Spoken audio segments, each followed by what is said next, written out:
आज कुरा गर्दैछु सुक्खा बारेमा। पहिले खोकी कसरी लाग्छ त्यसबारेमा के भन्न चाहन्छु। जब हाम्रो नाकको भित्री भाग, घाँटी र फोक्सोको पाइपमा कुनै किसिमको बाहिरी वा भित्री तत्त्व जस्तै कीटाणु, धुलोको कण, खकारको टुक्रा, पेटको एसिड आदि बसिदिन्छ र उक्त भागमा खिरिखिरी पार्छ, टिक्कल गर्छ वा खसखस पार्छ। त्यसपछि ती भागमा भएका नेचुरल सेन्सर्सहरू अर्थात् रिसेप्टरहरूले आफूले केही अनौठो कुरा महसुस गरेको सङ्केत दिमागमा पठाउँछ।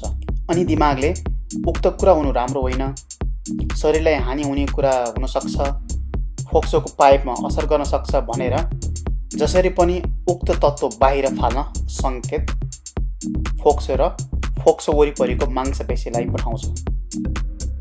अनि उक्त सङ्केत पाएपछि हाम्रो कन्ट्रोल बिना नै हामी खोक्न पुग्छौँ।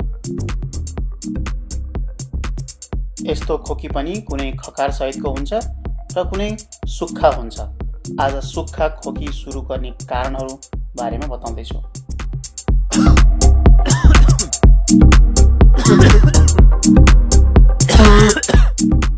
सुक्खा खोकी लाग्ने धेरै कारण हुन सक्छन्, जस्तै घर बाहिरको धुवा धुलोले वा घरभित्रको धुलो र फोहोरोले घाँटीभित्र खिरखिर पार्दा, टिक्कल गर्दा, घरभित्र वा बाहिरको कुनै कुराको एलर्जीको कारण, भाइरल इलनेस जस्तै कमन कोल्ड वा फ्लूको कारण, चुरोट पिउने बानीको कारण, पेटको एसिड माथि फर्केर आएर फोक्सोको पाइपतिर गएको कारण र अन्य धेरै कारणहरू।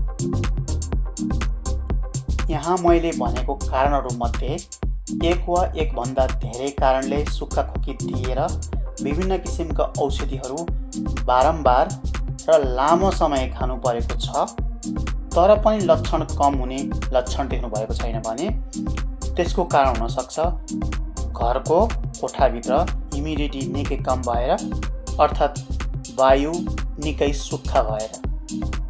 कहिलेकाहीँ अरू कुनै समस्या छैन भने पनि सुक्खा वायु मात्रले पनि सुक्खा खोकी दिन सक्छ। झन् पिनास भइराख्ने, भाइरल इलनेस भइराख्ने, सिजनल एलर्जी भइराख्नेहरूलाई सुक्खा वायुको कारणले समस्या झन् ठुलो बनाइदिन्छ। यो समस्या प्राय चिसो समयमा धेरै बल्झन्छ। यसको समाधानको लागि तपाईले ह्युमिडिफायरको प्रयोग गर्नुपर्छ। ह्युमिडिफायर पनि दुई थरीका किन्न पाइन्छन्। एउटा सुत्नु अगाडि 1 घन्टा जति नाकमुखमा लगाउने खाले, अर्को दिनभर वा रातभर जसो घरको कोठामा लगाउने। यी दुवै प्रयोग गर्दा उपयुक्त हुन्छ। घरमा प्रयोग गर्ने पनि चिसो वाफ र तातो वाफ फाल्ने दुई किसिमको हुनसक्छ।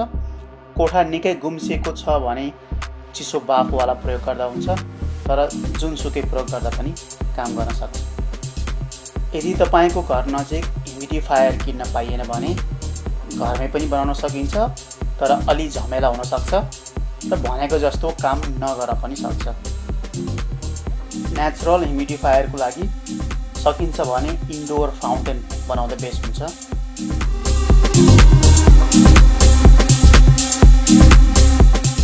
अर्को तरिका हो पानी उमालेर एउटा सम्म थाल वा भाँडोमा राख्ने अनि मुनिबाट सानो टुकी वा मोमबत्ती बालेर पानी मनतातो बनाइरहने अनि बाष्पीकरण भइराख्न दिने, वा 2-3 वटा ठुला टावलहरू पानीमा भिजाएर कोठाभित्र कतै झुन्ड्याएर राख्ने र रातभरि आफै सुक्न दिने। र अर्को तरिका हो इन्डोर प्लान्ट्स राख्ने र बेलुकी पख गमलामा पानी अलि धेरै राख्ने। र कुनै उपाय मिलेन भने कोठामा र कोठाको पर्दामा पानी स्प्रे गर्ने।